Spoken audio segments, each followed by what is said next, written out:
To remove rust from small metal items, first fill a container with undiluted white vinegar. Then, drop the item in the vinegar and let it soak anywhere from 10 minutes to 6 hours, depending on how rusty it is. After it soaks, put on a pair of rubber gloves and scrub the metal with steel wool or a stiff, bristled brush. The rust should come off easily after soaking in the vinegar. Finally, rinse the metal under a stream of warm water to neutralize the acid in the vinegar.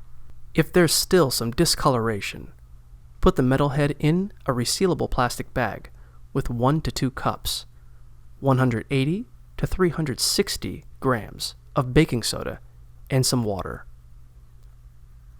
Let it soak for 10 minutes before rinsing it again. To remove rust from large metal items, you can use an acidic rust removal chemical treatment. First, put on a pair of rubber gloves, a dust mask, and some protective eyewear. Working with rust removal chemicals can be dangerous, so make sure you take the proper safety precautions.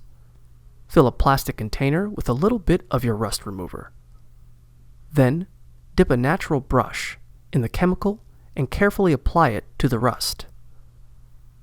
Wait 10 to 15 minutes. Then scrape the rust off with a putty knife. Finally, rinse the metal off with water and wipe it dry before painting or waterproofing it.